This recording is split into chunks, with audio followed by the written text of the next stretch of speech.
Okay, today we're going to talk about trophic structure within ecosystems as well as some of the feeding relationships between organisms and ecosystems. Um, One of the first things that I want to kind of remind you of is that so far this year we've been looking at biotic and abiotic factors. We've been focusing mainly on the abiotic factors in the ecosystem like weather and the biogeochemical cycles, how those nutrients affect living organisms. But now we're sort of taking a turn to look at those living organisms themselves, how they relate to the environment and how they relate to each other. And one of the ways that we look at that is through food webs and food chains, and we examine the trophic structure, how those organisms feed and interact with each other. So we're going to go through some of the different possible relationships that those organisms can have. A couple of terms that I want to remind you of is population and community. A population is a group of organisms of the same species living in a particular area. So population is the same species, and the community is different species living together in a particular area.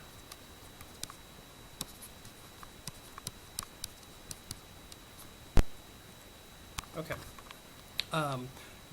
Either within a population or within a community, you can have different things going on with with those organisms as far as how they relate to each other.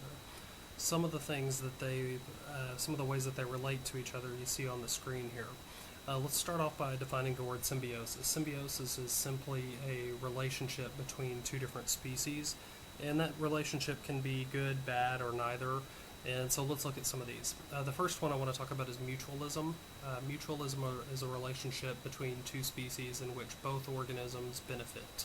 And so you'll often see this written or described as a plus-plus relationship. Both organisms benefit. An example of this would be like a pollinator, a bird or an insect pollinator, where the organism gets food from the flower, and at the same time it is transplanting pollen from one flower to the next to help fertilize the plant. But the key there is that both organisms benefit. So both organisms are happy. All right. Commensalism, on the other hand, is a little bit different. It's a plus zero relationship. And what that means is that one organism benefits while the other is neither helped or harmed. So one organism is happy and one organism is indifferent. Parasitism, on the other hand, you're probably familiar with, is a situation in which one organism feeds or lives off of another organism, and so obviously that organism benefits while the other organism suffers. So this is a plus-minus relationship. One organism is happy and the other organism is sad. Amensalism you've probably not heard of before. It's kind of an interesting situation in which one organism is harmed and the other is unaffected. An example of this might be a grazing animal that negatively impacts the grass that it's walking on just by stomping on it. Not because it's eating the grass, but as it walks around and steps on the grass, it causes problems for it. So in this case, one organism is indifferent and the other organism is sad, it gets hurt. Now, predation, obviously where one organism is eating another, is an awful lot like parasitism. One organism gains, the other is hurt. One organism happy, and one organism sad. The organism that's getting the meal is obviously the happy one. Now, so how are predation and parasitism different? Well, in parasitism, the parasite doesn't usually kill the host, at least not immediately. The organism doesn't want to kill its meal because it's a recurring food source, and so it usually coexists with the organism. It does have a negative impact, but it doesn't kill them right away. Obviously, in the case of a predator, it's getting one meal, but it kills the organism right away. And a relationship that I didn't put on the list here is competition. Competition, whether it's between members of the same species or members of different species, is actually a negative relationship, because even the winner in the competition had to expend energy that wasn't directly related to, food or reproduction. They sort of lost some energy along the way. So nobody wins in the animal kingdom whenever they have to compete for resources. So, let's look at some of your vocabulary words from this unit. The first one is carnivore. Obviously, you're familiar with the term carnivore. It is simply an organism that eats meat or eats other animals. An herbivore is a plant eater.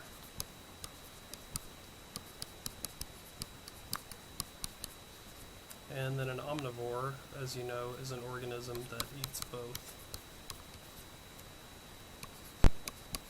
plants and animals. So in the case of a carnivore, if we take that back to our food chains, the carnivore is an organism that is eating at least at the second trophic level, or the third trophic level, because they are eating primary consumers. An herbivore is a primary consumer. It's eating the plants that are the producers, and an omnivore can really fit in anywhere, because they can eat from any of the trophic levels. If they are eating grass or lettuce or whatever it is, they are playing the role of a primary consumer.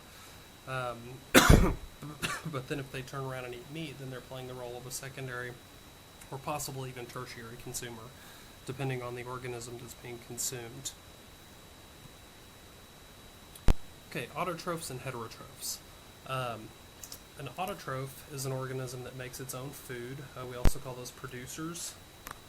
So, write in producer here. And a heterotroph is an organism that has to eat food.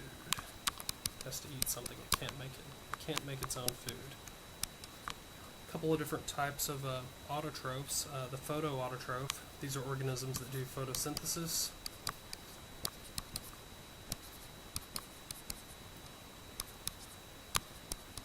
They do photosynthesis to take energy from the sun and convert it into a chemical form, which is glucose. That would be the basis of the majority of food chains on the planet, whether aquatic or terrestrial. There are some exceptions to that. One of the exceptions, though, are the chemoautotrophs. We find these organisms around deep sea hydrothermal vents, down too deep in the ocean to be receiving sunlight, and basically they receive their energy from breaking down like sulfur compounds. So they break down chemical compounds to receive their energy. Inorganic chemical compounds.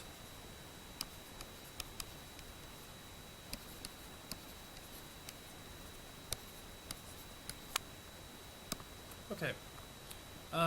Energy transformations. Whenever we look at food chains and food webs, I want you to think of each step on the food chain as an energy transformation. So we've got energy going in,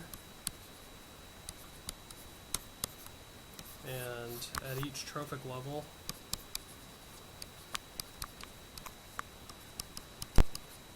we have an energy conversion from one organism to the next. Now, like all energy conversions or energy transformations, it's not 100% efficient. There's energy lost in between the trophic levels as heat, and some of the energy is used by the organism for metabolism.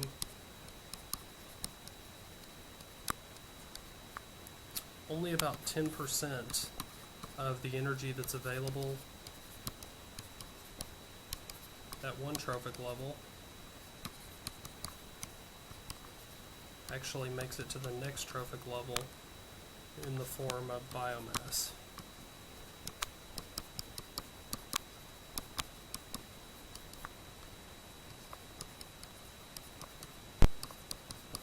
and that's called the rule of 10%. Now that 10% is an average, but it's what you'll use for problem solving. Not all organisms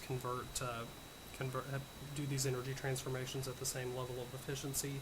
Some are better, some are worse, but 10% is generally considered to be the average that's acceptable, and you'll use that whenever you solve problems, whether in class or on the AP exam. Okay, I want to introduce the concept of ecological pyramids.